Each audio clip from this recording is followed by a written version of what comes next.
Welcome to the third and final panel of today's conference. To steal a quote from Angus or from Woody Allen earlier, if 99% of success in life is turning up, then surely the last bit is turning up and staying engaged throughout the entire day. I hope you haven't expended all of your intellectual energy so far, because it would be great to have a good discussion for this panel, as we've seen for the others. I wanted to open this final panel actually by harking back to some comments made this morning. Not because I've been harbouring a secret grudge against them, although as a subject matter expert it's always a bit galling to hear that your predictive capabilities are basically next to useless for industry and military combined, but because I think that they speak to a really good and important point for this panel going forwards, and a question that's always on my mind about, is prediction really the point here? And I think, to lay my stripes out, I did used to be a forecaster that worked with ministries of defences across NATO.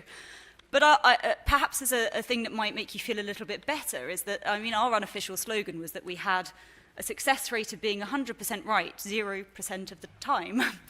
And that's not really a problem as far as we could see it, because it's not so much for us about mapping out exactly what it is that's going to happen and then laying all of your plans out against that.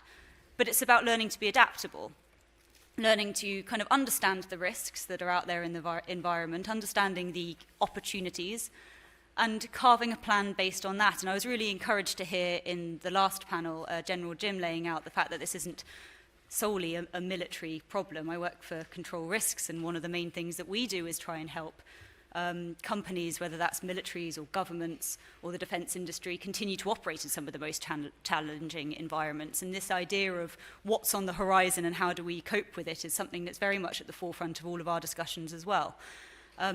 So I think this is going to be an excellent panel discussion, and I must first announce that my first act of disruption for this panel on disruptive capabilities and disruptive technologies is that I've changed the order of the speakers, which I have told them, although for some of them only about 2 seconds ago, so apologies for that in advance.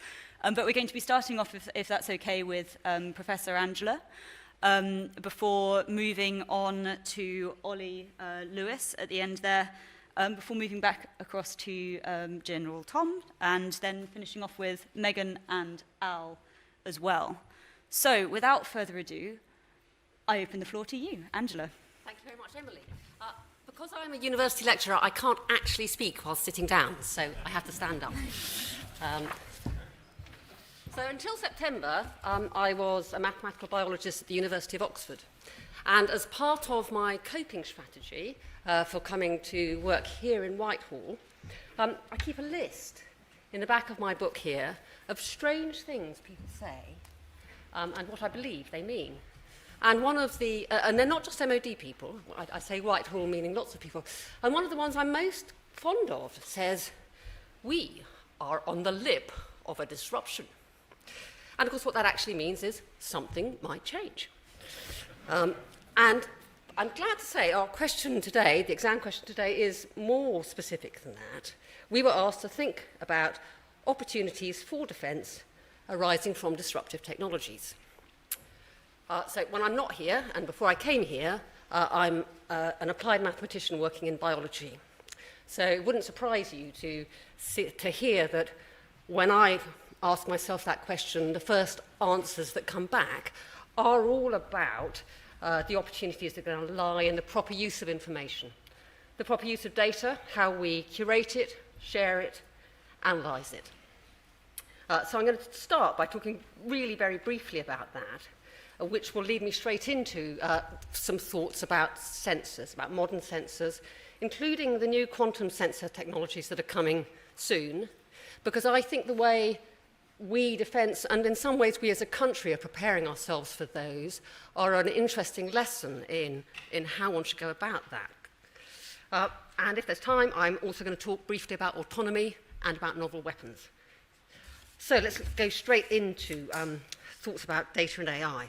So when Dr. William Schneider was here a couple of weeks ago for the launch of Policy Exchange's excellent piece on visions of ARPA, he said a load of things that certainly set me thinking. I'm new to this business, so it's easy to set me thinking. But one of them was, information is a decisive enabler of capability.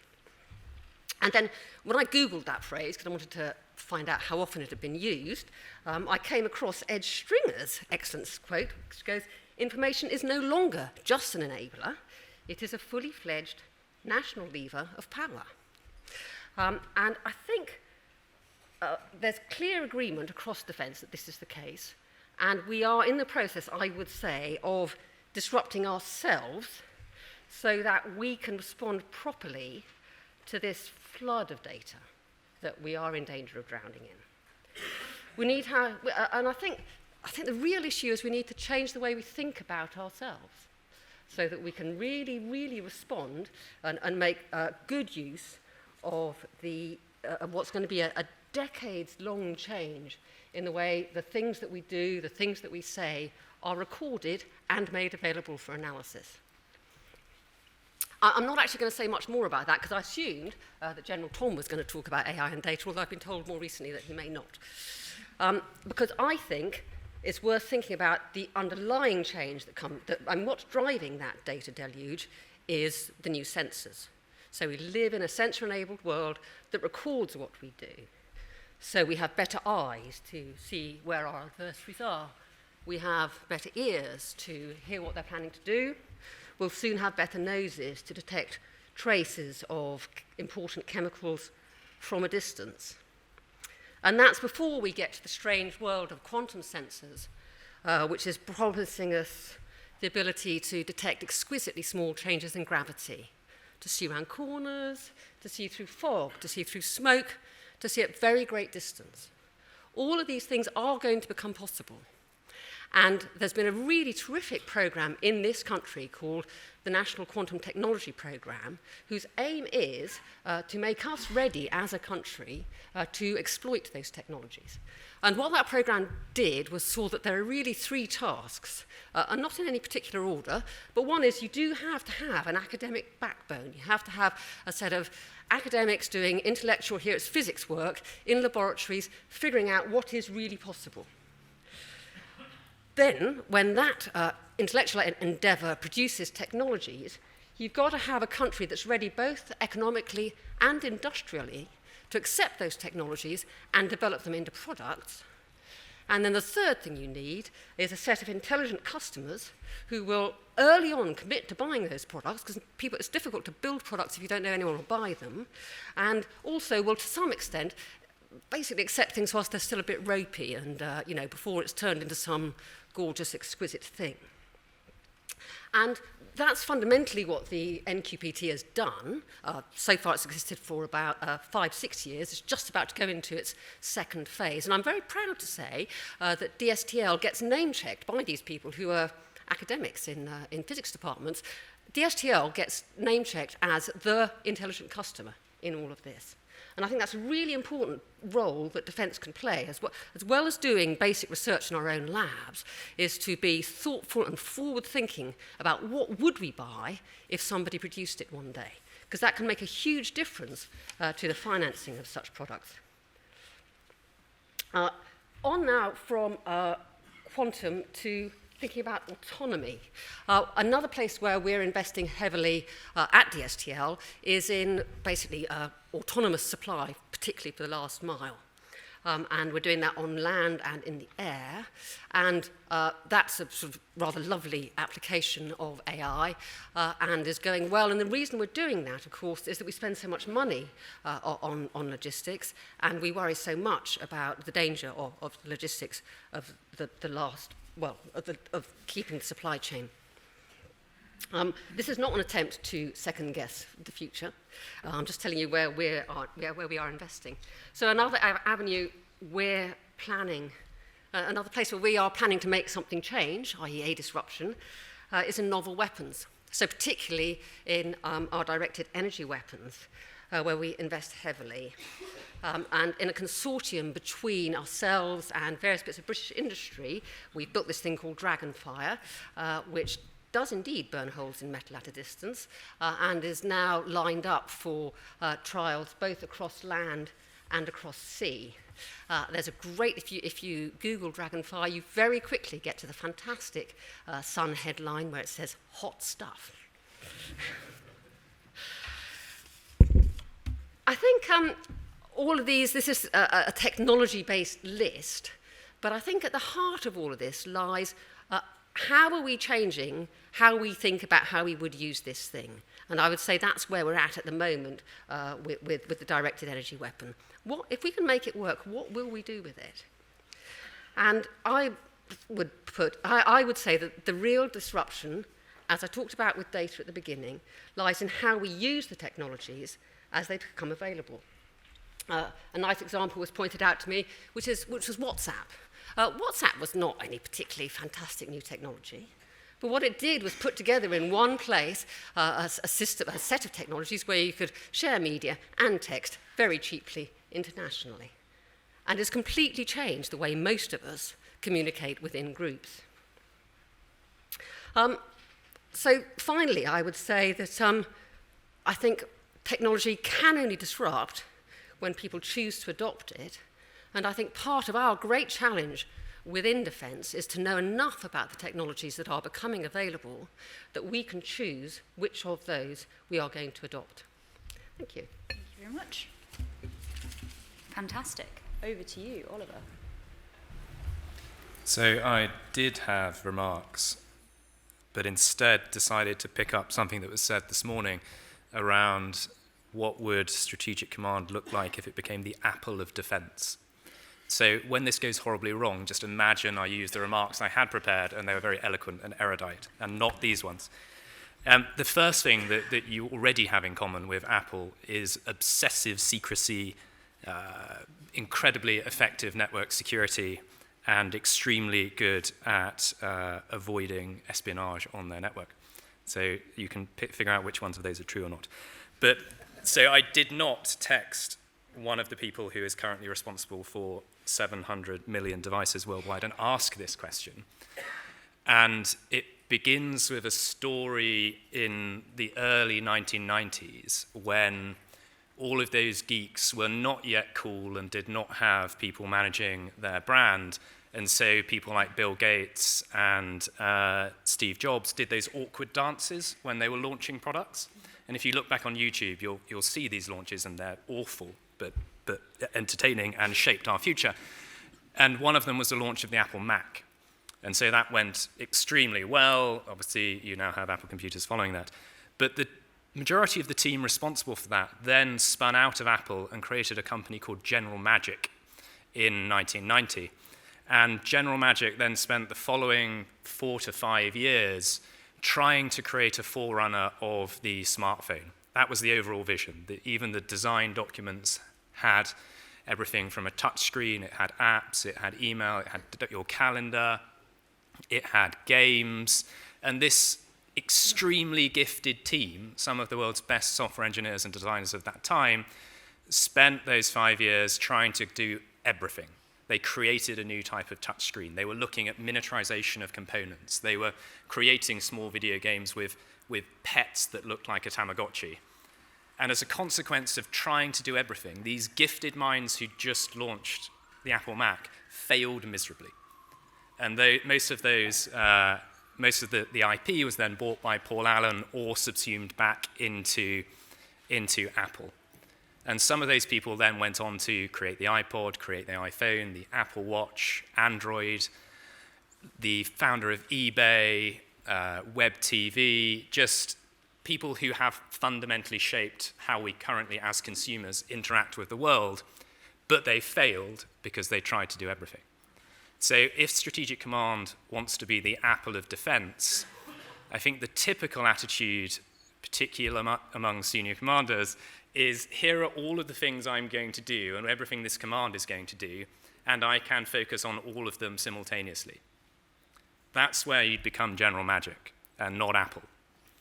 So what I'm suggesting is that instead, and this is what my friend did not say, is that you need a religious zealotry toward a single focus.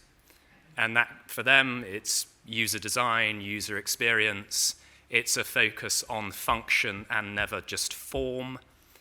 And to just be incredibly dogmatic about that single thing that you're going after.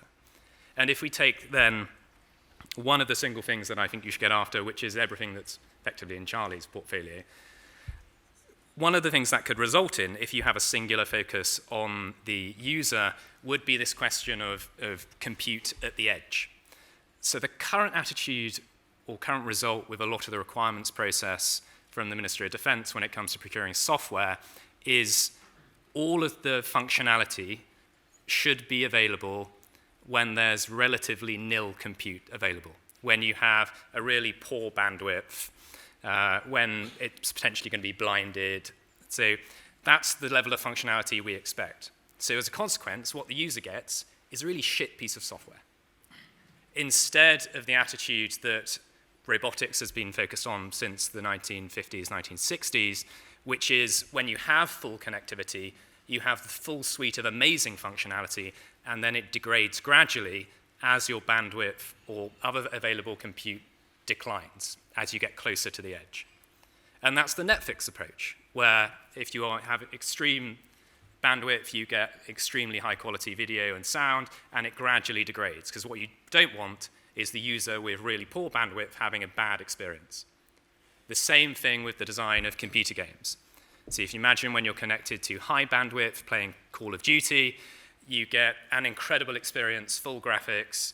As your connection degrades, the critical pieces of information are the only thing that goes to the device. And that could be, if you're in multiplayer gaming, it would be bullet trajectories toward you because you as your character will die. And that's the critical piece of information for that game experience. So taking a religiously zealot approach to user experience would change elements of the requirements process and how you procure technology. That's not then saying, I'm going to go after all of defense procurement and reform. Instead, it's one specific thing which I will stick with. And if you're the senior commander, I'm not saying that it means that you're not reactive to all of the high emergency, really critical things that come across your desk. Because the one virtue of living within a bureaucracy, in what Max Weber said was the polar night of icy darkness. So he described a bureaucracy like that, not because it's creative, imaginative, flexible of mind, and will go off-piste if you don't look at it. If you don't look at it, it will maintain the status quo and generally do what it's good at and just keep things tracking until something terrible happens. So you as the senior commander don't need to focus on everything. If you pick one thing and stick with it, you'll achieve much greater success with all of the things that actually you do want to tackle. So if you take what Tom's experiencing with Defense Digital Service, very close to my heart from the previous job, if all of the senior commanders focused on achieving that from end to end, there'd be a much quicker success rate of establishing it and getting after a problem, rather than saying, that's a great idea, I endorse it, and then switching to the next thing that the bureaucracy surfaces within a briefing. And some of that is having to be comfortable with fear of missing out and switching to a joy of missing out and telling people to keep all of those briefings away. I'm only focusing on this, which is the quite extraordinary privilege also of a military command system where you can say that and people have to do what you say. Rather than DDS, it could also be the plumbing of what Charlie very eloquently and accurately described. So if you want all of this really fancy kit at the edge, get the basics right, and getting the basics right means that the very senior people need to focus on that end-to-end and give him the necessary support to achieve that. Just dropping in is more likely to be very, very irritating than it is supportive and enabling. I won't ask you whether that's true or not. And then probably the final thing, other than the dogmatic fervor, the design, and the user experience, is if we talk about political campaigning, it's campaign in poetry and govern in prose. If we're talking about the military, maybe campaign by command, but administer with insubordination. So be courageous and tolerate people who deliberately don't follow the rules, who deliberately try and do something different. Protect them, use your judgment, but protect them and administer with insubordination. What an ending point. I think I did promise you a good discussion, so do keep those questions. But before so, over to General Tom. Thanks very much. And having been called an RSO earlier, I'm very tempted to test the limits of that insubordination. Sadly, he gets to speak last, so I think Rob McGowan's experience from Integrated Warrior says I keep stum on that particular thing. So we were asked to look at threats and opportunities. I'll start with the threats, if that's all right. And I will concentrate on digital disruption, because we've got to focus on one thing, and it's in my job title, almost. But I do just want to mention the other disruptions that are out there, because my sense is, despite Mitch's and others' great work in global strategic trends, the compound effects of those other disruptions we're struggling to get on top of. So I'd highlight climate change, inevitably. Chad Basin was mentioned earlier. South to north migration, what we would have called one day labour flows, west to east capital flows, and back west again, incidentally, that I think call into question quite a lot of what we do in government and defence. A range of developments in medtech that Dame Angela would be able to speak to far more eloquent than me, and human performance. And just the compound effects of them, I think, hit defence. And, we haven't quite got our heads around that yet. But coming back to the challenge of digital technology, disruptive digital technology, I'd highlight three primary threats. I'm not a technologist, so I'll look at how the enemy is using them rather than the technologies themselves. And deliberately, I think these three threats are with us now. I don't think we need to project forward. I think they're a fact. So I think the first threat is that our people, that's our soldiers, sailors, airmen, civil servants, but also our supply chain, our veterans, our voters, and our political masters, that those people are influenced, attacked might be a better word, via cyberspace and the Twitter sphere, to alter their perceptions and change their behaviours well before a shot is fired, before they've left their homes or their barracks, or before they step into the polling booth. I think that's with us now. Second threat, that our leaders become disorientated and dislocated by the blizzard of information with which they're currently hit. That is our own, our partners, and our adversaries' information, so that their decisions become confused or too late to be relevant, or are focused on the wrong problems. I've said before at RUSI conferences, we risk drowning in our information, asphyxiated by a lack of understanding. I think that's a second threat that could be with us right now. And thirdly, again mentioned this morning, that our very few exquisite, beautifully engineered, and rather large platforms are outpaced, outthought, and outfought by multiple small, agile, and autonomous platforms, whether in the hands of terrorist groups or challenger states, particularly if those adversary platforms are defined by the software that animates them rather than the armour and the weaponry that weighs us down. So I could go on, and we could talk about hypersonics or plasma, this or that or the other, but I think those three are with us now, and they're all recognisable. So do we need to project further than that, or just accept this threat is with us now? But if those are the threats, what are the opportunities? Well, I think, to borrow from Spencer Chapman, the technology is neutral. It's there for all of us to exploit and gain from, not just our adversaries. And it's up to us whether we allow the threats to outweigh the opportunities that come with disruptive tech. We have plenty to celebrate in this country in terms of technical prowess, our entrepreneurial mindset, and of course this is not our first sail to steam or coal to oil or horse to tank moment. We have been here before. We led the way, or at least early adopters in those cases. But I'm not sure in defence that it would be fair to say we've yet reached the tipping point that we recognise that we are at one of those moments. I know we talk about it, but we don't behave as if we've got there yet. So this is where culture is so important, and I'd like to talk about that in terms of the opportunities. I think our greatest strengths are in danger of becoming our defining vulnerabilities. We don't have an innovation problem in defence, quite the opposite. There are 1,000 innovative flowers blooming, whether in the services, the DNS, the DIO, the ministry itself, or our peerless scientists in DSTL. But we do have an innovation adoption problem. We innovate, but we don't adopt them into core capabilities and focus real investment on them. The old saying that I think Ollie taught me is think big, start small, be prepared to scale or fail. We are very bad at scaling, and we are simply awful at failing old ideas to make way for new ones, as Little Hart told us repeatedly. To be clear, I think we're pretty good at continuous improvement, those multiple marginal gains that David Brailsford used to make our cycling team the best in the world. But when it comes to true transformation, to 10x change, if you like, we lack boldness. We are good at doing things better, but we are bad at imagining our way to doing better things. So for me, the key opportunities lie in hacking our culture to take us back to our better selves when we were prepared to think the unthinkable, to achieve generational edge on our competitors.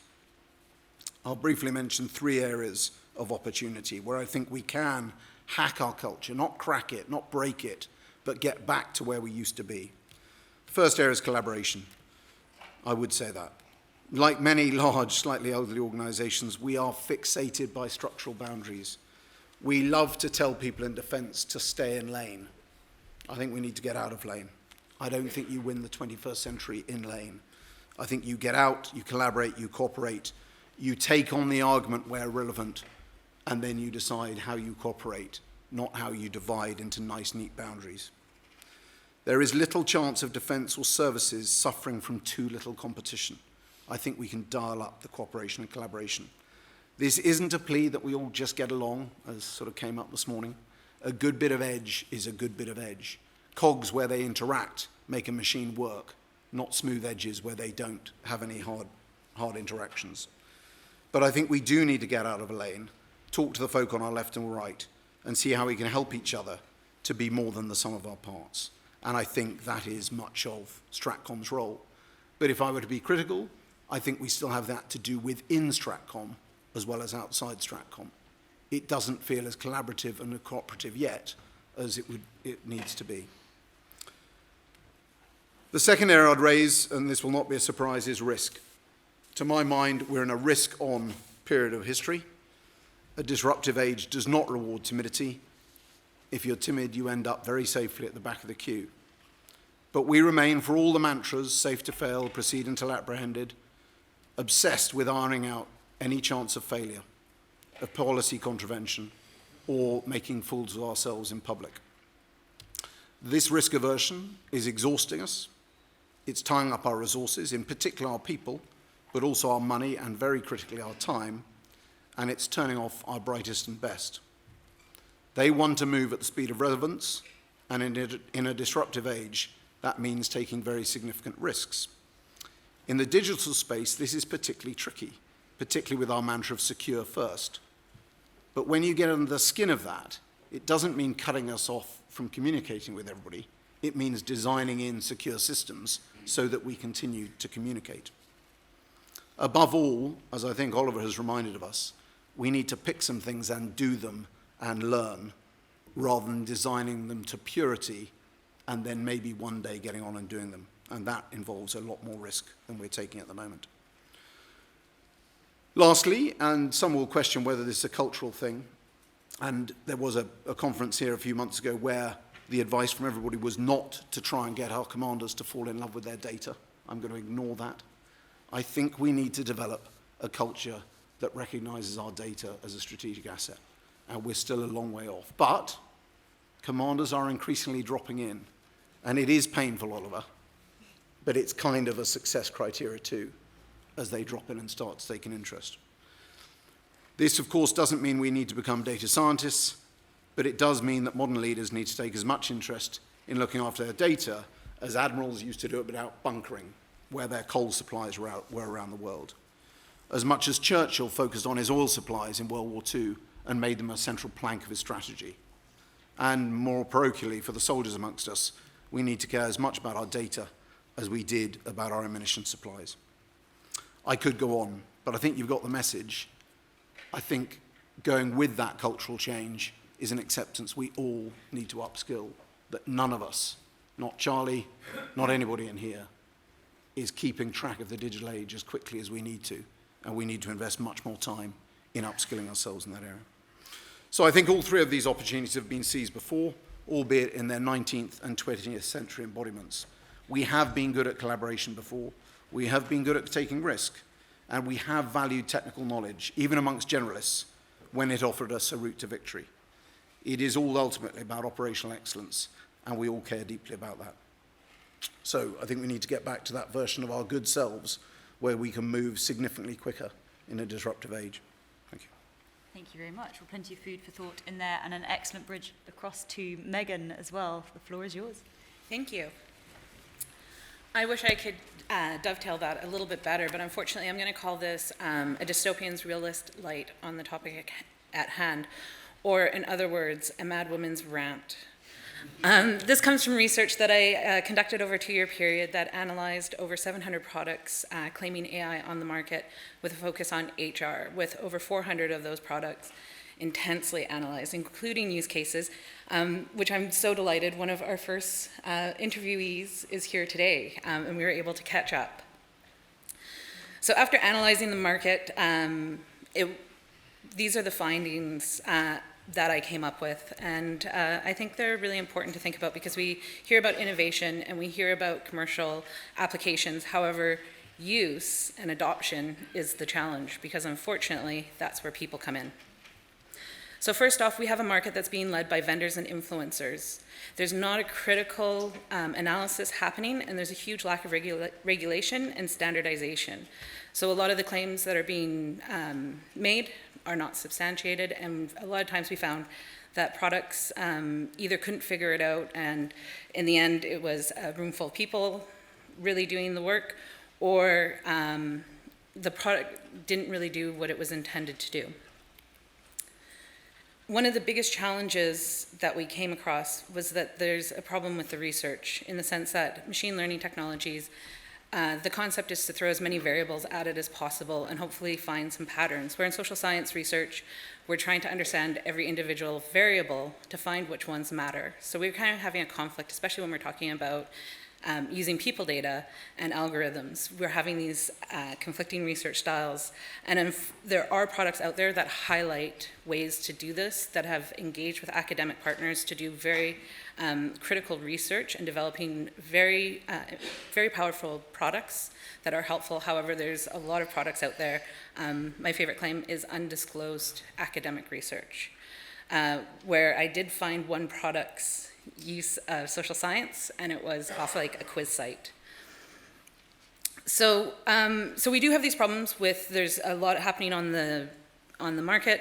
We have a problem between social science and machine learning, and one of the biggest challenges is not all data, particularly people data, is created equally, so we cannot measure it together equally. If we think about it, a lot of the research that's going on is coming from a positivist descriptive approach. So when we hear stories about, for example, Amazon's machine learning algorithm that became biased, that's coming, we're taking what we already know, putting it together, and hopefully coming up with the prediction. However, the argument coming from the social scientist side is that we need to think about the problem from a critical realist approach, which is looking at the systems and understanding much more delicate mediators and moderators of the relationships. Looking at the market, the predictive, positivist, descriptive type work made up about 40 to 50% of what was available. In the sharing of information in this space, it was, we've also noticed that there's a hermeneutic styled sharing of information. One of my favorite examples, I moved to the UK right at the time of Brexit being declared. That was a really fantastic time to be landing in this country. But right after that, there was a quote on the news that was one of my favorites, and it said, "The pound has dropped the lowest it's ever had relative to the US dollar." And we need to remember that relative to the US dollar part, because that single drop in one day was not all that dramatic in reality if you compare it to things like the financial crisis. However, we're seeing in the market claims being made about products where the product will claim we're able to help you improve your selection process, for example, and that slowly gets turned through the sharing of information to it's completing the selection process or it's picking the best candidate, and it's taking away the context of helping. So with that in mind, when we think about is it helping and how do we understand and learn about this technology, we need to be thinking about the literacy that's happening around the communications and sharing of information in this space, which we've already determined is lack of digital and data literacy. So if we don't have those skills to implement it ourselves, we're also seeing that in the sharing of knowledge. So what are the skills that we need in this space, and we need to be thinking about not only within the industry, but within adoption and within people in our organization, is both technological efficacy, so data and data literacy, and quantitative efficacy, so the support skills and other expertise needed to your job. It's not about becoming a data scientist, but being able to find and understand value in your data and digital processes. One of the next aspects to think about in adoption is digital transformation, very popular term. And if we're thinking about it, digital transformation is not a singular event or it happens in a singular way. When we're bringing new technologies into an organization, there's many different reasons we're going to bring it in. And there's two main extremes. If we're thinking about it, on one end, we're pushing the digital or technology frontier. We're doing new things in new ways, using new products or processes. On the other end, we're meeting a basic need. We've already fallen behind and people don't have the tools to do their jobs. Bringing in technology to push the technology frontier is going to be very different to bringing in technology to meet a basic need. If we're going to go with those two extreme examples, with a basic need, you're probably going to come with a top-down approach in understanding the skills that are needed to change. When you're bringing technology in to try and do something new, we need to think about little centers of excellence that are happening, but not only the individuals that are trying to create innovation, but who are their key followers behind that are helping with the adoption process. It's not just about the person innovating, but the people coming behind them and forcing change in the adoption process, and we're seeing that it needs to be changed both within the people adopting and with the technology. I could probably go on for about another 20 minutes, because there's a lot of findings, but I'll end it there, and to say we need to be thinking about the full digital workplace ecosystem. Fabulous. And there's a paper coming soon anyway, isn't there, to encapsulate the full research findings? Yes. Fabulous news. Well, the final panel word is yours, Al. Thank you, and I can promise you I have the most boring sentence of the whole day in my presentation, so I'd like you to see if you can spot where that is. So I know some of the audience out there, and one of my friends came over to me and he asked, are you here as an affirmative action for people without gold braid on their uniform? Is that what you want?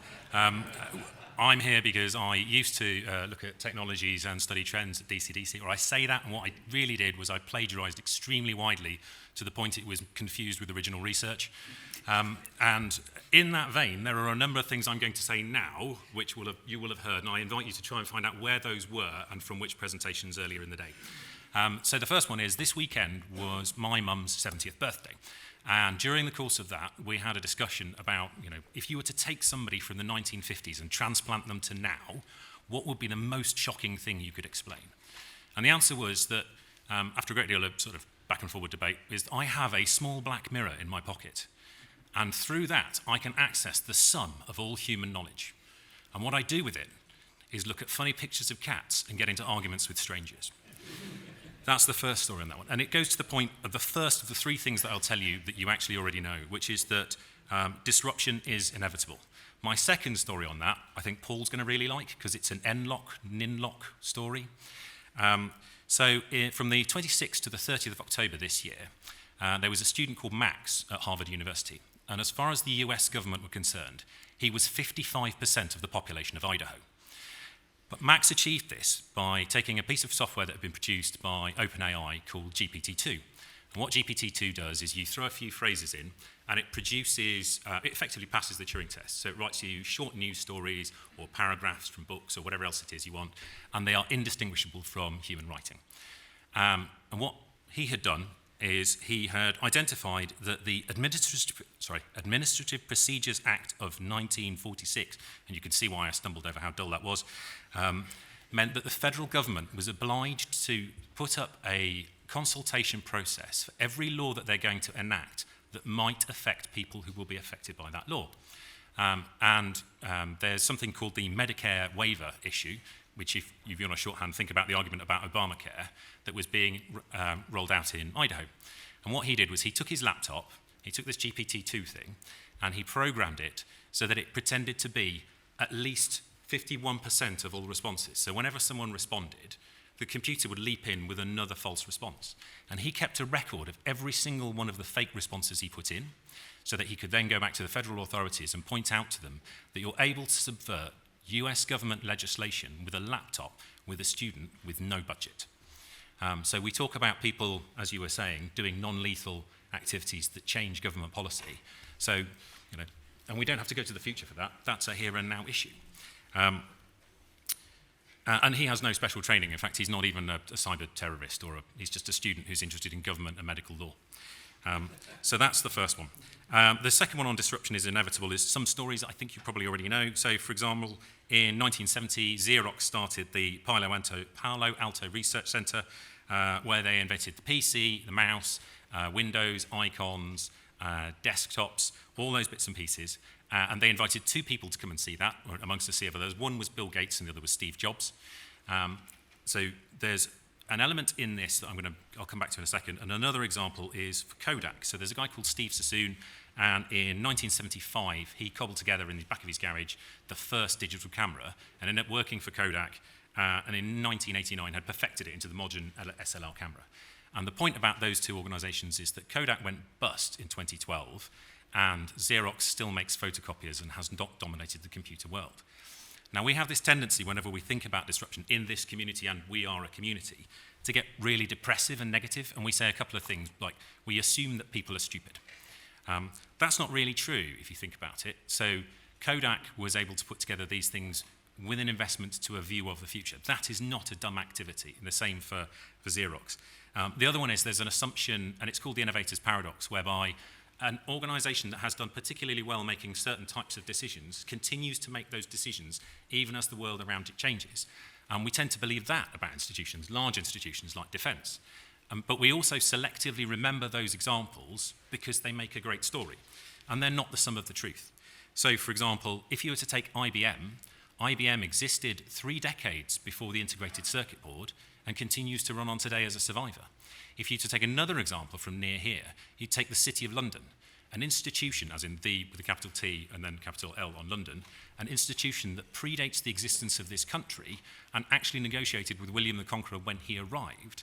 And if you go and find out how it's structured, it's bizarre. It's got guilds, it's got aldermen, it's got sheriffs, it's genuinely medieval, and yet there is no prospect of the City of London looking like an endangered beast anytime soon. So we tend to selectively have these models of how large institutions can't cope, and it's always the small and agile. But it's a lie we tell ourselves, because in some cases it gives us an excuse not to do anything. One more I'm going to mention. So I was very pleased that people were talking about integration earlier. So there's another example, which is in 1999, Sony invented a thing that they called the memory stick Walkman. And it predated the iPod by 2 years, but I'm guessing that no one in this room has ever heard of it. And Sony had some of the best electronics engineers in the world, and to boot, as well as creating PCs, games consoles, all of the other bits and pieces that would make the hard technology work, you also had Sony Music and Sony Film. And you wonder why, with all of those natural advantages, Sony didn't prosper. And the advantage is it was a large organization, and they let things run in silos, and they didn't do integration. So I am very positive to hear people talk about it. Now, there's a degree of cynicism within integration, but that's because it's bloody hard as soon as an organization starts to get larger. But I am all in favor of people trying all the time. Other one, so having mentioned IBM and the City of London, I mention those because we as a community have a tendency to channel the spirit of Marvin the paranoid android whenever we're talking about organizational change or the future. So we like to be as depressive as possible and as negative as possible about ourselves as we can. But IBM and the City of London show that doesn't have to be true for a large organization. And the one other thing I would say as well, and my apologies to those of you who have heard me say this story before, is that the economics of warfare and the technologies that are making it change are also completely neutral as well.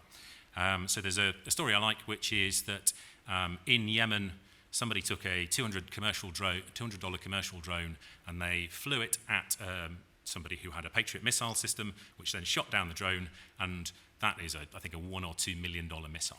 And General Perkins, who was in charge of the US Patriot program at the time, said, that is a fantastic return of investment for whoever's firing those drones, and they should keep doing it if they've got any sense. Now, we tend to be really negative about that story because it sounds like sort of Western failure. But if I had said that perhaps those were S-400s rather than Patriot missiles, you would have a completely different emotional response.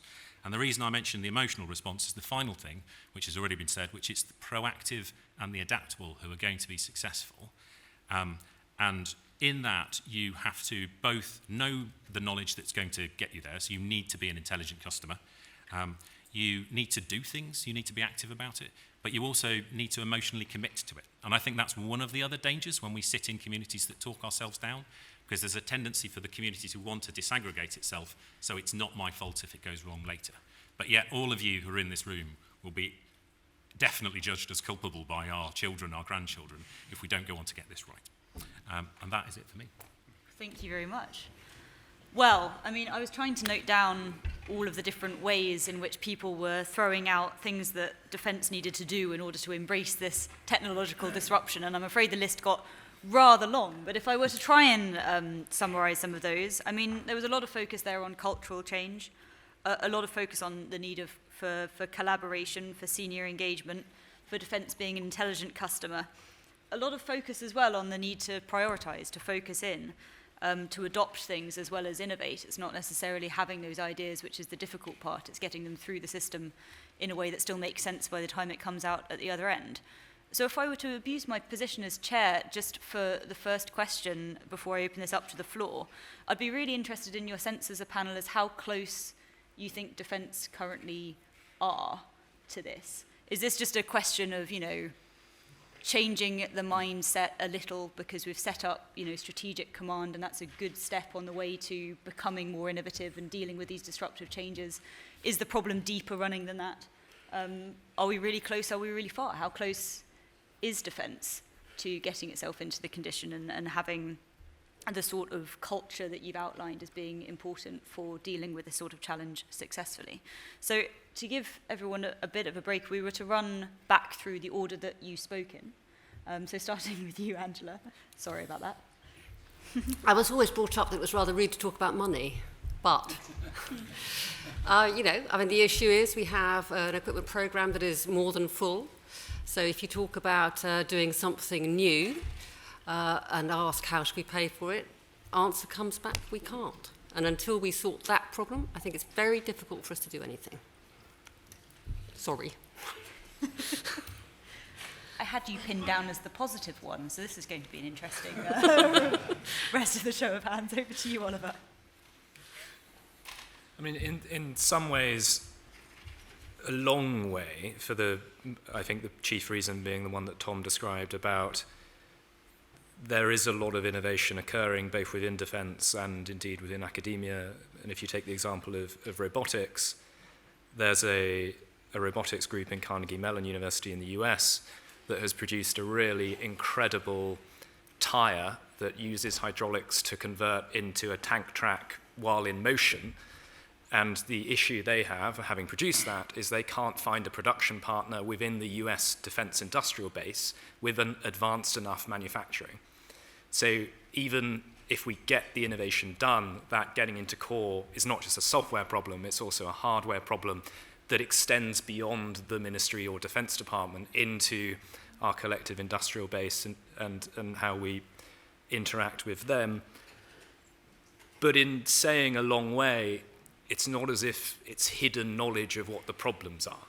So that's where I'm more optimistic, in that we do have very senior officers talking about cloud adoption, which 10 years ago I could never have imagined, and that's really quite extraordinary. And behavior will follow language. So I'm optimistic because it's not hidden language, not hidden knowledge, and we're talking about the future around technology in an intelligent way. Tom. So I am an optimist, and I think we're just about there. I think we have the right ecosystem. I think we have an aligned leadership. I think we have lots of clever young insurgents who are just aching to be unleashed. And I think our magic middle is getting there too. So I think in sort of that ecosystem, we're not badly placed. I think we've got plenty of bright young people in defence, in uniform, out of uniform. I think we've got some world-leading scientists that are organic to defence. I mean, that's incredible. I think we have some frameworks to experiment our way through this. Many of you will have been in Integrated Warrior last week, which I think set out that exploration, experimentation, exploitation pathway.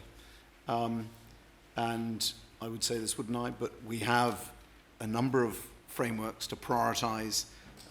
We've been working on these moonshots to try and focus defence's appetite on where are the couple of things we want to make a breakthrough, but underneath them a series of use cases that would be very easy to explain to both industry and academia that this is somewhere we are going to invest and we are going to win, albeit we're going to fail with some of them because that's inevitable.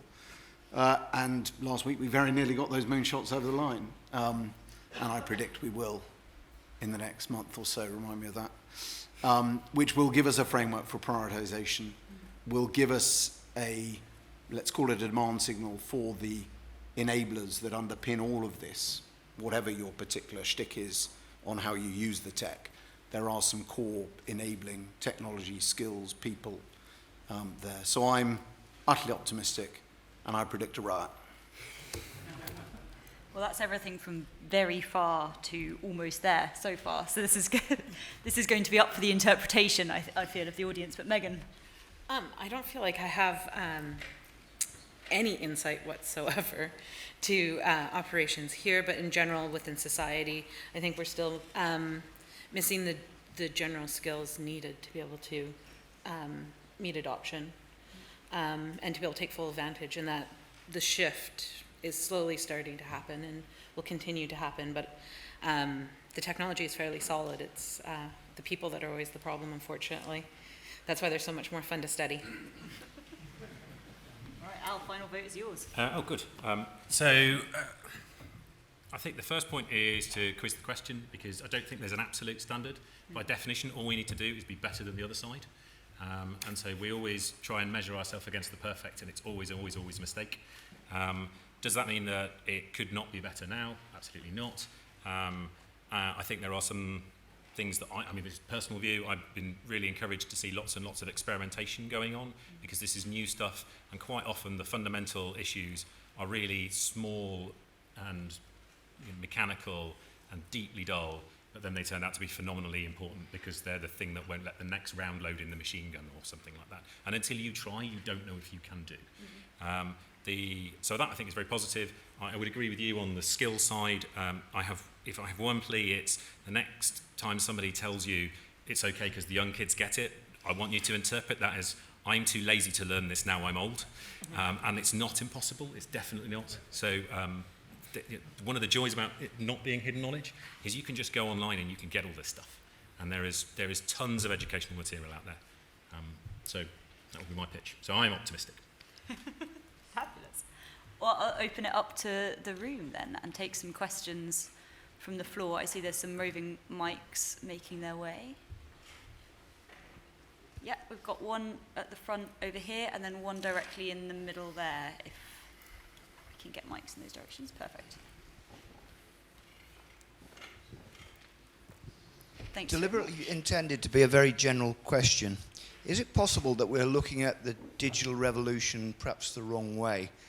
Clearly we're looking at enormous social, cultural, commercial, economic, and even military disruption.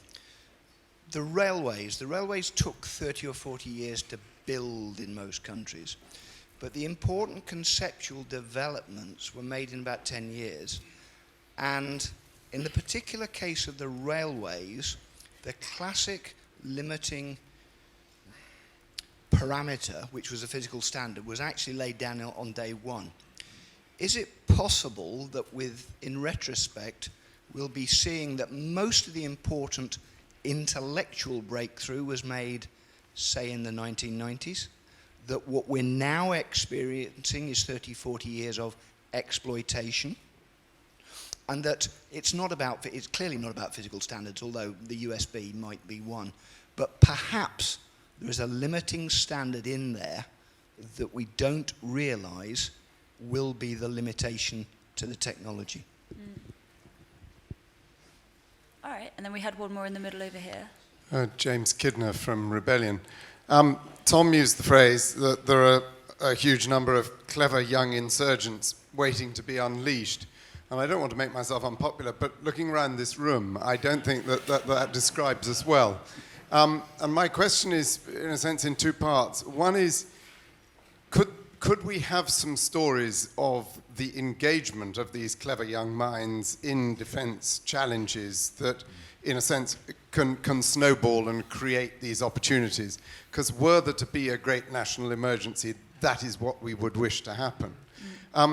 And I suppose the sort of other side of that story is it a sign of a healthy or an unhealthy society that so few young people actually want to go into defense? I just leave the question out there, because I sense that, as we've seen with Google and other places, and as we're seeing at Rebellion and other firms that I've worked at, getting young, bright, brilliant minds to work in defense on the technical side is difficult. They seem to prefer to make your pizza app 1 second more speedy than to come and save the world. Any takers? I'll go for the first one if you like. Yep. So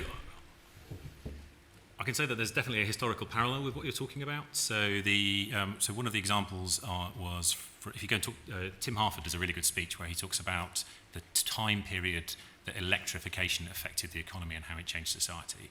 And his point was that it was invented, first of all, and then it was all these electric motors were effectively retrofitted to factories that existed that had run off belt-driven central drives. But it meant all they'd done was swap out one machine for another, and none of the ergonomics in the factories changed. But that was then followed over sort of the 15 to 20-year period when the factories started getting renewed with a massive economic growth that was associated with it. And there are a lot of arguments to suggest that some of the same sort of stuff is going to happen with a lot of AI technologies, because arguably we've only really started collecting data in the capacity or the quantities that we have since 2008, when the first set of smartphones rolled around. So if you think, so arguably it's happening now, but I would say that it's only going to get faster is the most logical way of interpreting that. It certainly doesn't say don't do anything for 20 years, whatever you do, because that's a really good way to be behind in 20 years.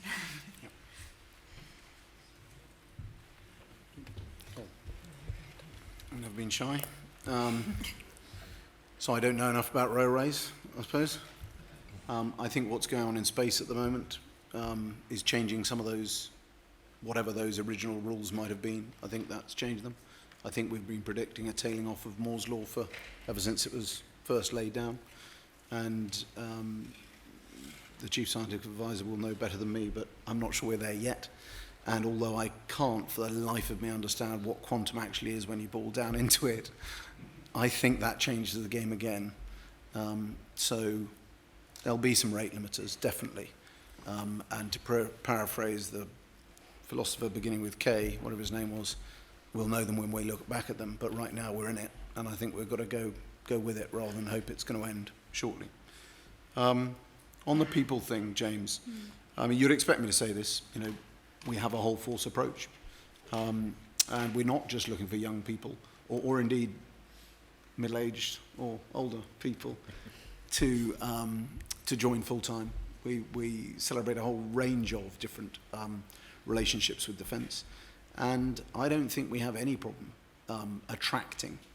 We are trying to hack our own system to make sure that they can get in, and there's been plenty of press coverage, and certainly the Army, which I just track because it's where I came from, I think is enjoying some incredible success.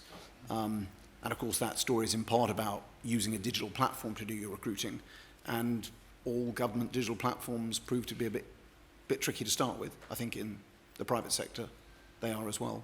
So I think we've got lots of people applying. The DIT that Oliver mentioned about DDS, I think just the first tweet about DDS had 600 responses within a couple of hours of people wanting to come and join. I won't tell you how many people have joined since then, but I don't think it's a lack of applicants. It's a lack of our bureaucracy being ready to bring them in. Yeah, Ollie? Just very briefly on the trains. I think obviously some of the protocols are set down, and there's a It's important to remember that because typically British participation in the international bodies responsible for then creating the new protocols is generally quite poor. So there's a strategic imperative to get better at doing that. But the consequences are far greater. So if you think of the trains, you could enact a policy change like Lord Beeching, and then for many people in villages in the rural countryside of Britain, it was as if the trains never existed. Whereas the only way to put this stuff back in the box is if we have a truly apocalyptic event. So anything shy of that, and it's going to, and I agree with Al, just get exponentially more impactful, even just with machine learning and data, let alone the innovations around quantum when that comes. On the people side, I won't talk about how actually, because of being in the government digital service immediately prior to doing this, our evidence on the civil service side were that young people, particularly young technologists, will willingly and gladly and enthusiastically come into government. The salary is more than sufficient. What's necessary to keep them there is the tools they need to do their job and the freedom to do it. So that's an important one for all of us to remember, and to never say that it's because we can't afford them. But then for getting youngsters who don't want to join up permanently, if we take examples like Hacking for Defence, who has been doing quite a lot of work both in the US and now increasingly in the UK, the practical barrier to that going wider within the MOD has been the extraordinary slowness and lack of imagination from MOD commercial, despite everyone having agreed that it should happen and there being budget for it. So even when all of the stuff has occurred, the bureaucracy can't execute in order to bring those youngsters in to tackle defense problems. So there's a call probably for anyone who has some influence on that to have a look into it. Fab. Yep, we've got 2 questions at the front here and then 1 at the back. And I'll come to you for the next round. So, sorry, it was... Thank you, Paul. I was intrigued by the Apple question, because of course Apple paints itself or likes to be seen as trendy and hip, and everyone thinks of it as bottom up. It thinks of it as the apps and the fun stuff on your phone. But there are some technology companies in this country who will tell you through gritted teeth how Apple, with its legal department, with the budget more than their market capitalization, ruthlessly patrols the marketplace and ruthlessly sets conditions of the Apple ecosystem. Doesn't really portray itself that way. China set the conditions with Great Firewall and all sorts of other things that allow Weibo, Tencent, Alibaba, what have you, to achieve a market dominance by controlling elements of the internet. So to what extent does the MOD, would you assess, need to set some top-down conditions, and what might they be? And to what extent does it need to just encourage bottom-up exploitation of whatever it creates? Fantastic. If you could pass the mic to your side, that would be fabulous. So I think I had an observation which then leads into a question for the panel. And the observation links, Emily, to your question right at the outset about how well is defence positioned. I mean, my sense on this is, to take Tom's point, the spirit is willing. If I look at defence, it is a great example of some wonderfully formed verticals. And those verticals work in an absolutely superb way. We are working very hard to put the horizontals in place. And Stratcom is the most important horizontal that I think we have. But we can talk till we're blue in the face about lines on paper and structure. You need it. But I don't think that's the special sauce that we need. I think the special sauce that we need, and you all touched on it, is the cultural response focused on outcomes that helps us get around working together in different ways, actually almost independent of whatever the lines on paper are. So if that premise is at all true, what do you think we can do? I knew I'd eventually get to the question. What do you think we can do to help accelerate that cultural behavioural change that has us working collectively in a stronger way towards outcomes? Well, maybe if we take those 2, because they're quite big questions about top-down versus bottom-up and what you need to generate cultural change. Oliver, I guess the one on Apple directed towards you at first. Have you got any thoughts on... I mean, yeah, the MOD isn't in the enviable position that it can shape the market market conditions in the same way, let alone within the British government or wider. The bit it can do would be around the defence contractors and the defence industrial base, who have grown up as mirrors of our bureaucracy, who respond to our budgetary systems and requirements processes. So that's a market you can shape, which can very much alter your outcomes and definitely start to tackle some of that question on freeing up more budget to do more innovative or different activities. On the other question, and this is just echoing Tom really, that to change some of those cultural behaviours, it's starting small and scaling it up. And that means that it can be both, actually. It can be bottom up in identifying a small problem to solve, then endorsed by top with attention on the small problem to prove that you can do different career structure movements, that you can retain someone in post for longer, you could promote them in post. So pick the small problem and use that as the means to show the system that wider change doesn't result in the whole thing breaking and significant legal challenge. So I could add one more. Oh, you probably know more. And I would add senior ownership of risk. I mean, at the end of the day, if the young people won't take risk, that's our fault. Because they have to know that we say it's okay for them to take risk, and when it goes wrong, we will back them up.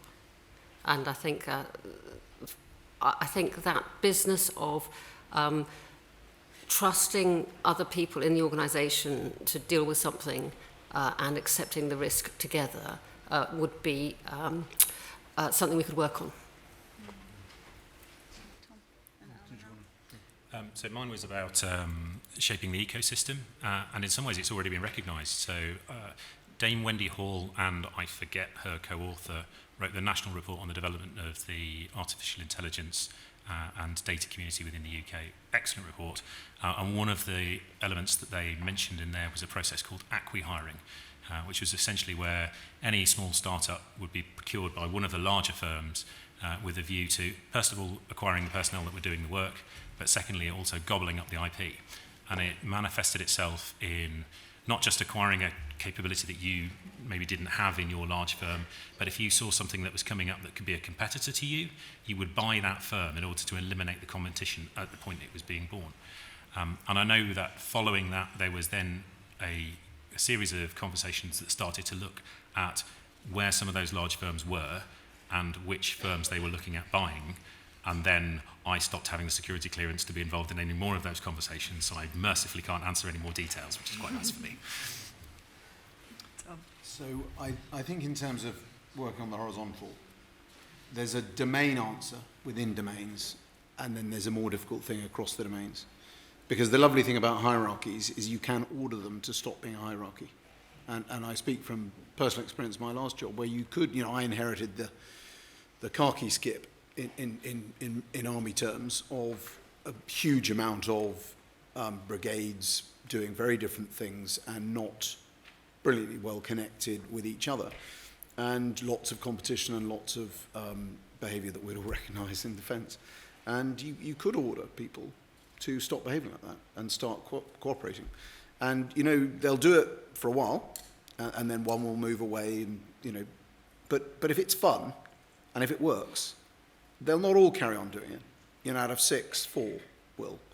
And you threaten them a bit, and you incentivise them a bit, and it kind of sticks, for a while anyway. So that works within domains.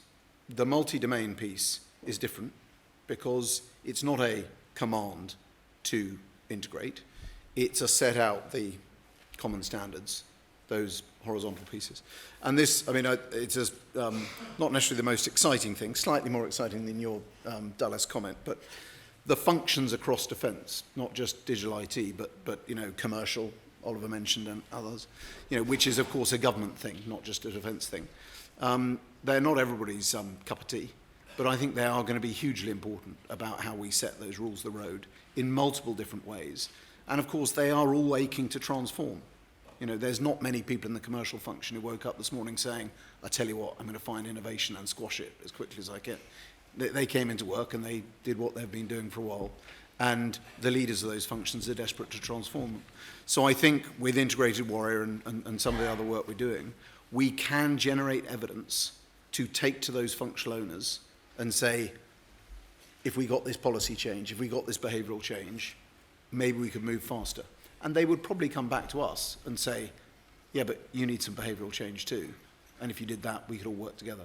So, sorry, a slightly dull mix of both questions, but I think that's where we make the change. Thank you. I had one at the front here and one at the back there. I'm sure I've lost someone in this direction. Yes, perfect, 3. So yes, if you start in that way, sorry. Thanks, Emily. Bill Robbins again. Having banged on about the need to involve industry and build industry into this whole process, I'd like to bang on a little more about the user and the operator side. Tom, you quite rightly raised the question of risk as your second of your 3 points, and you made the point that we're obsessed with ironing it out. I wonder if you could unpick it a little. It seems to me that we're obsessed with currently technical, commercial and financial risk, and we really pay very little attention to operational risk and the way that that interplays into those 3 things. And it seems to me that we lack a conversation at the early stages of complex program acquisition in bringing in the operators, having a serious conversation, and bringing in firms who could do something useful and competing to look at those risks in the entirety of the financial, commercial, and all the rest of it, but focusing on operational. We didn't need to do it in the Cold War, really, because all we needed to do was to frighten the Russians with what our technical capabilities were. But now we're in serious danger, and we have been for the last 15 years, of actually doing something with the stuff. And so it does seem to me that bringing that whole conversation forward might be an interesting thing to do about and to talk about how we might do it. And it seems to me that Oliver and others, Oliver, your work with Improbable and with your current firm might teach us something or other about it. Fantastic. And then we had one in the second row to the last over here, and then this gentleman who has a microphone. Well, you go ahead before the other one reaches. Bobby Vidral from Buckingham University. Tom said about hacking yourself. Oliver said about that the youngs are attracted enough by the salaries, they just need the tools. I found it very interesting in Israel that part of the attraction of Talpiot and 8200 is that actually the IDF has no IP. So after their 8 years of service, the guys can immediately use all the knowledge to set up their company, which then obviously creates a huge ecosystem of fintech, biotech, all kind of things.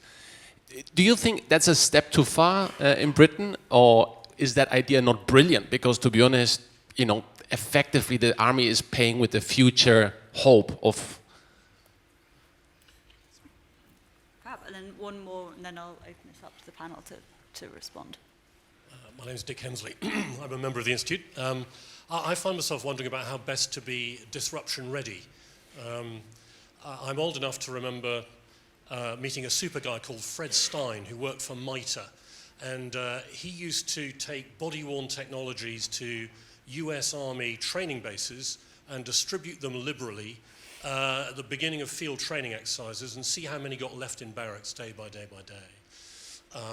So that seemed quite interesting to me, and I met a professor of computing last Monday night at supper who talked really non-academically about just giving people things and unleashing their creativity. So possibly that's one way.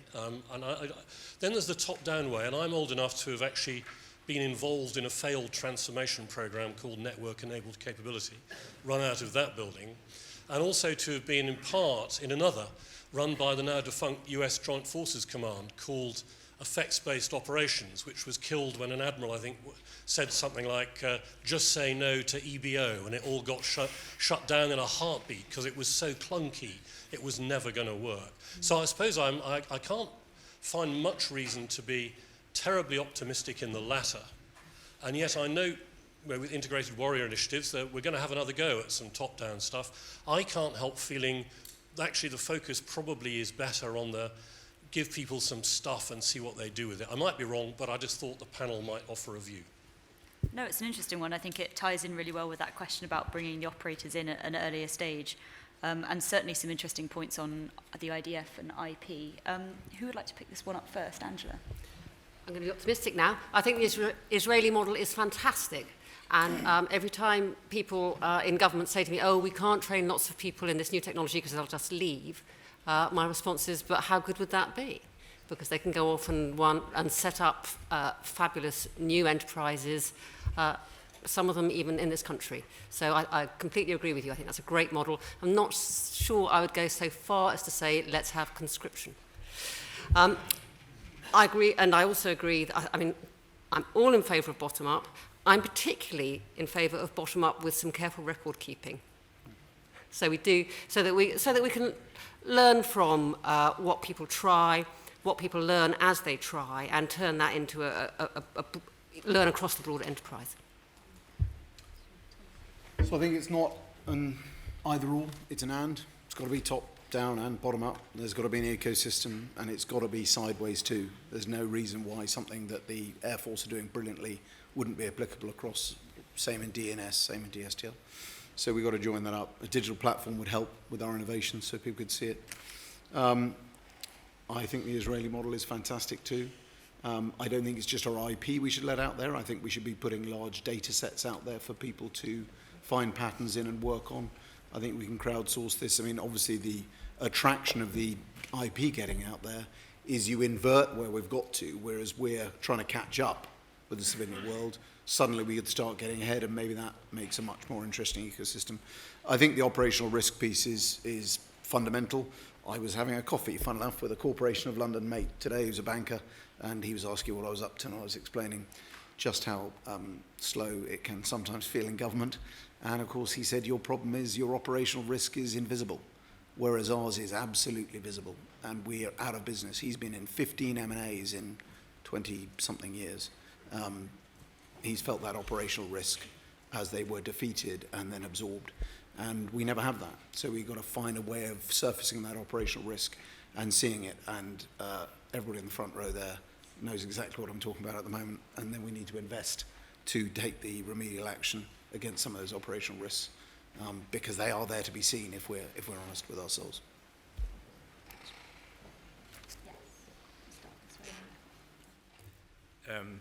Just one thing on the Israeli one, and there's a lot worth looking there, including something that's an incubator called Team 8, which is very well functioning from the Israeli intelligence services into startup land.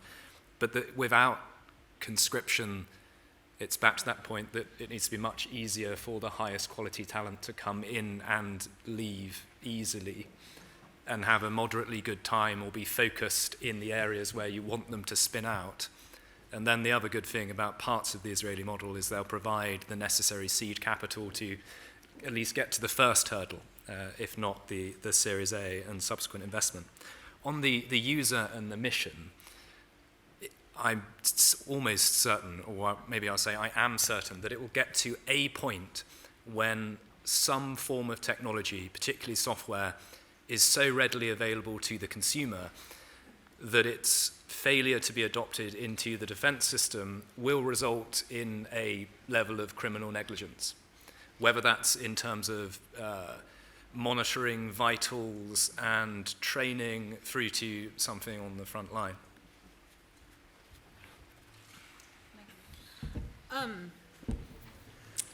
Interesting conversation. What I'm picking up is thoughts around technological determinism, particularly in using AI in operations, and understanding that when we're using people data and organizations in that area, using artificial intelligence is very different than doing something like very physical. Humans are very difficult to work with, and the access to tools is definitely part of the need to allow people to learn and to try things out. Tools aren't going to come in a very simple, easy way that it's, how to describe this? It's not going to be a top-down effect of we're just going to implement a new technology, but how do we use these technologies in how our business operates? There can be some tools that can be purchased and added in, but most of it's how we use the technology. And one thing I keep picking up on is millennials. They're about to turn 40 I'm one of them. I swear to God, I'm only 20. But millennials don't have the education. They may have had it, technology around them, but they don't always have the education and understanding to be able to bring it in.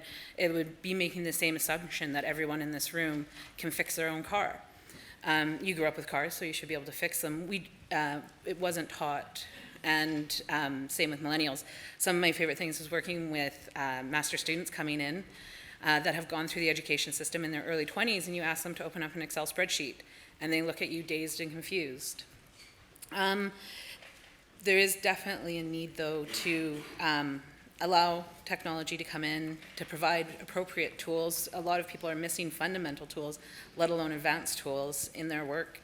And also thinking about when we're bringing in innovation and change, it's not just about being a leader, but what is that culture, who's following and who's helping with that adoption process, and who are the barriers to that?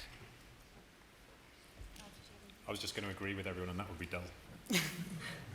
Emily, can I say, I thought Megan raised a really, really interesting point there about how difficult humans are. I think, we shouldn't fall into the trap of thinking that, we have fantastic models that we use in defence, and frankly, most of them are based on physics. And the young person, who I shan't name, pointed out to me the other day that the answer to why does physics work so well is that we define easy things to be physics. And basically, the bits of understanding the natural world that are reasonably straightforward, that's what we call physics. I come from biology, and we love to bait physicists by saying, well, yeah, physics is easy, biology is hard. But I tell you, compared with biology, human behaviour is really hard.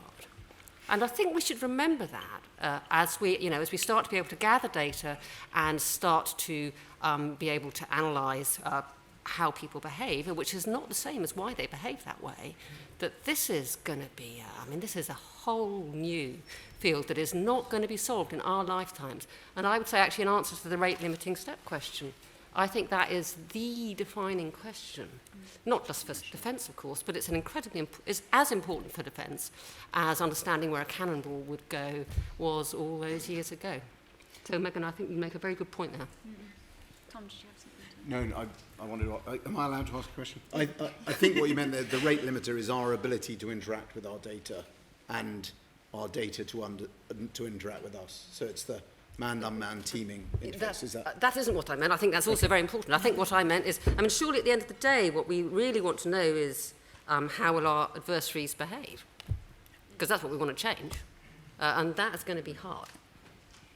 Yeah, and someone brought up that as an excellent question earlier as well about, how good are we at understanding what it is that other people want and adapting our strategies in reaction to those things rather than what it is that we think that we can deliver. And I think that's one of the outstanding challenges when it comes to strategy makers, of not only looking at what's in their own pot and understanding, what can their force deliver, but what is it going to need to deliver and who is going to try and act in ways that you might not otherwise anticipate.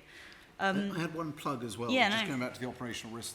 There is a very good paper out, which I think is out UNCLAS by GCH called Boiling Frogs, which talks to us about how our adversaries are deliberately trying to make sure that the operational risk isn't surfaced and that we don't know what's happening to us. And I think it's been put out there deliberately to try and call it out. I think you all know the boiling frog analogy, so I guess if it is out there, it's searchable online. If it isn't, I've just given away the title of something, but nothing else. Or you're going to get a lot of YouTube videos of people boiling frogs, so apologies in advance for that one as well. We've got time for one more round of questions. Is there anyone that we haven't heard from yet today who's been sitting on a question, comment, query? Good. Hands straight away. We've got two here. So, yeah, perfect. Thanks, Paul. Hi. Phil Jones from Defence Digital. There's been lots of good, eloquent questions today, so this probably isn't one of them. I've grown up in financial services for 20 years, and when we think about exploiting disruption, it takes a strategic shock, or it took a strategic shock in my industry for that to really happen. So all the retail banks in the country were happy conning the British public with PPI, and we all knew that it was the sort of wrong thing to do, but ultimately it wasn't until we took a bath for £15 billion that the behaviour changed. right? So I think everybody in this room probably agrees that we have to do all of the things that we talked about today, but I'd be interested to understand from the panel whether they think that a strategic shock has to happen, or whether this will just happen by osmosis. No, I think it's a fantastic question. Thank you. And there was one also just diagonally behind you. Sorry, Paul, sending you on walkabouts today.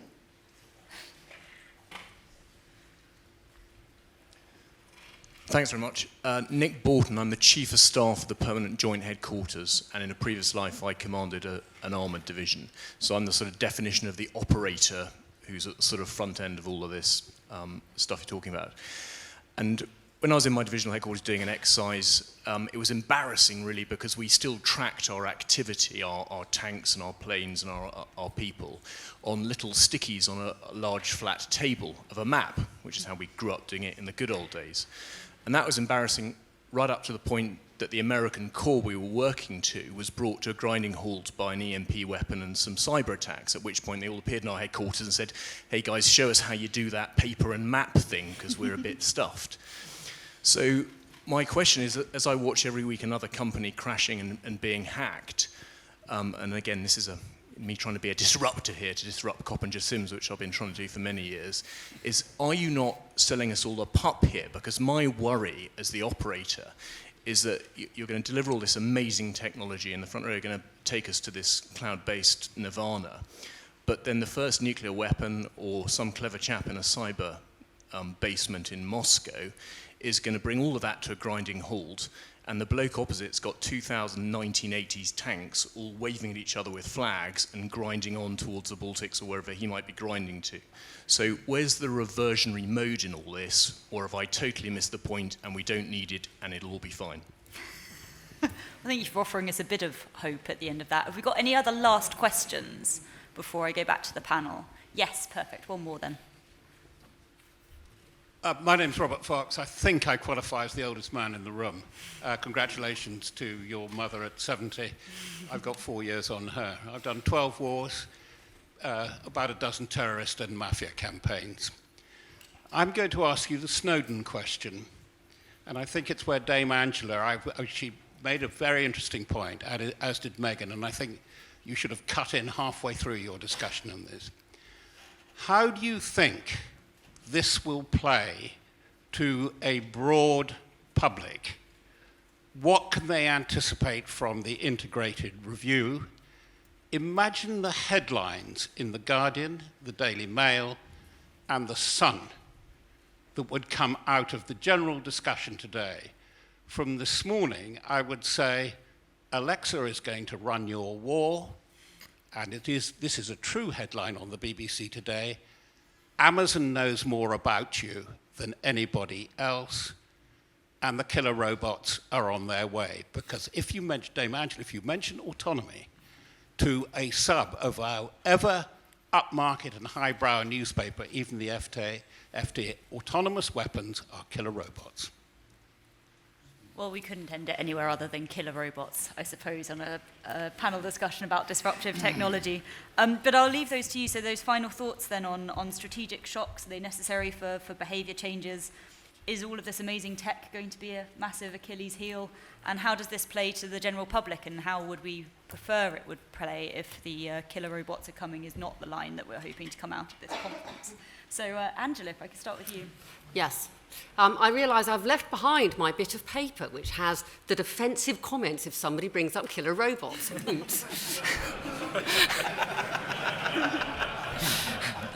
So I can't read you that. I think we need a much more mature debate about the costs and benefits of these technologies, which I would not include killer robots, because what I was talking about was autonomous supply, and that is about keeping young men and women away from one of the most dangerous parts, if I've understood correctly, of a battlefield, which is doing the last mile logistics. I think we need a conversation that looks at, in a careful way, the costs and benefits of these technologies. And one of the things I find quite dispiriting, actually, in this discussion is that largely the question of proportionality is a question that is dealt with using legal language and in legal circles, without what I would think of as I'm an epidemiologist, so I take an epidemiological approach to what are the risks of this technology and what are its benefits. There are fantastic models from elsewhere in science about how we do that. And I would advocate that debate, and I don't blame the people who read the newspaper for being disturbed by what they read. And actually, I think it's possible to write those disturbing headlines because we don't have that debate in a mature way.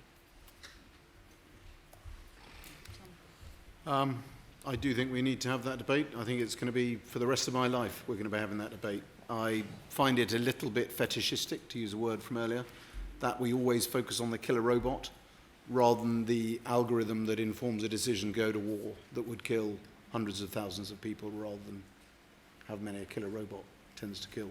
So I absolutely think we have to have that, and how it's going to play out, who's going to lead it, whether academia leads it, whether the church has a role, whether journalism has, I expect we'll all be in it, but it's got to come at some stage.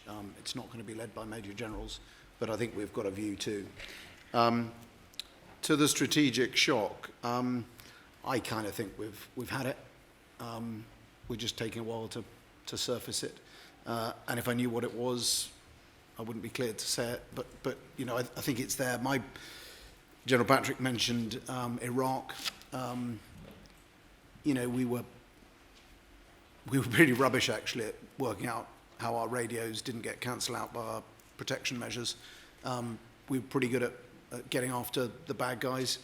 I don't think we were very good at understanding why the bad guys were fighting, or again, what sort of war we were engaged in.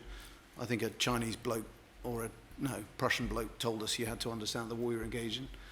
I'm very proud of what we did in Afghanistan, but I kind of wonder where the strategic divvy was there. So maybe there's a shock, a boiling frog shock, that we need to wake up to go back to that GCHQ paper. And maybe if we can surface that in the appropriate way, militarily anyway, it's for politicians, of course, to decide how they do that politically. Maybe we could get to a bit of clarity. And maybe where we were at the end of the Boer War, where I think we did have a pretty honest debate about why we were handed our backsides by some farmers on ponies who could shoot straight. And that made us just good enough to get trench deadlock, 10, 15 years later. And that was a success, trench deadlock, not a failure at the time. Redundancy mode, when he was commanding your headquarters, General Cedric and I were wandering in, he was the senior mentor, and I was rabbiting on as I do about the need for reversionary mode. And Cedric, as he always does, says, Tom, shut up. You don't need a reversionary mode. That bird table is the same one I had when I was commanding 3div. You're fine on reversionary mode. Get stuck into those wiggly amps. That's where the future is.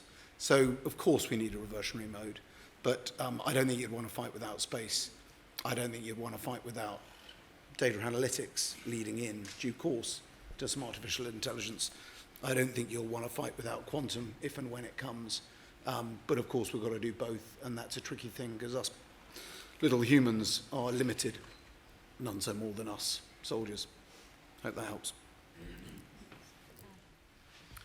Right, okay, so two ones. On reversionary modes, I would say that, echoing one of the earlier comments, that technology is neutral, but that also means that you don't accept it as a binary proposition. So it's not like all new technology or no new technology. And this is also why I think that the experimentation becomes really important, because if you always view any new technology in the worst form you'd ever get, we wouldn't have any vehicles that run on diesel, because what's your reversionary mode when you run out of fuel? So we'd be back to horses and then we'd all be dead. So it's going through those experiments and trialing them. The second, and one of the other points I would say in terms of whether you accept stuff and why it matters, and going back to those nuts and bolts, is I'll tell you a story about somebody who was given the opportunity to command effectively a tank platoon with only one of those vehicles crewed. And the person who was most horrified by this prospect was the driver of the manned tank, because his perspective on that was, I'm going to spend every waking minute and all of my, what would be sleeping minutes, cleaning weapons, because no one else is going to do that. If I throw a track on any of my tanks, now I have no tanks because I have to get out and fix the tanks. So going back to the experiments, to understand those nuts and bolts becomes hugely important. So I think that's the only way that you can truly assess how you want to adopt these technologies and where they have add value. Killer robots, my favourite lawyer in defence is a guy called James Farrant. So James went to the United Nations, and I watched him destroy a room by asking one question repeatedly in the lethal autonomous weapons or killer robots debate. And that question was, what do you mean by that? And there's a reason that the possibly second dullest sentence in the whole day coming up, UN Convention on Certain Conventional Weapons, which has been meeting, I think, since 2014, has yet to formalise any law whatsoever, and it's unlikely to do so in the future, is simply because we have an emotive term that is a bucket that is not defined, into which people throw projections that don't have any neat edges. So one of the examples in the discussion at that forum was, I think it was, somebody stood up and said, well, you know, we need to be clear, we're not talking about Predator and Reaper, where we have a pilot who is remotely operating it. And Venezuela stood up and went, yes, we are. And then all of the non-aligned nations that had signed this treaty all disappeared off, because none of them, they all realised that none of them really knew what they had agreed to or what any of the boundaries were. And everybody could agree that Silver Terminator, bad, heat-seeking missile, acceptable. But there is no neat delineating line that tells you from here it is killer robot and from here it is just precision-guided weapon. And as soon as someone starts recasting it as autonomy, just think of any fire and forget weapon. And if they start telling you it's about distance, just think about landmines. So we put an anti-tank landmine in the floor, and we can go any distance we like, and also separate it in almost any time we like, and it's still legally compliant. I would say that the best means of dealing with this are actually some of the current systems we have, so Article 36 weapon reviews, which the UK can actually be very proud of doing properly. A lot of nations have signed up to it and do not do it as well as we do. But that deals with the issues of proportionality, distinction, all the things that really matter. Because what we really don't like in the killer robots idea is that there's some sort of indiscriminate metal machine that will come and kill without mercy and without judgment. And if we go back to using actually the language that we have used to define the laws of armed conflict previously, we're on very solid ground. So I think we have to pick the argument in the terminology that makes sense, rather than just using, whatever makes great copy. And so the Daily Telegraph uses the same picture of the Terminator. It's really interesting. So they put them in, I think, 4 times. They put the same picture in 1 month. But the reason is it sells papers. That's why. No comment. I'm still waiting for my little Sophia. When are the killer robots coming?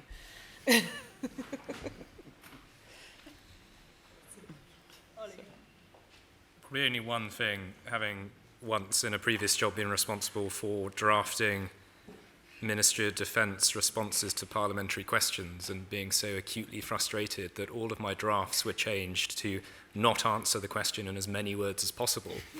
That part of the problem with defence communications is that by saying little, it reinforces public misunderstanding and mistrust of the issues. So telling the truth in a compelling story is more likely to get the public to understand the threats that we're facing and give the sufficient amount of energy to go after the opportunities we have to tackle them.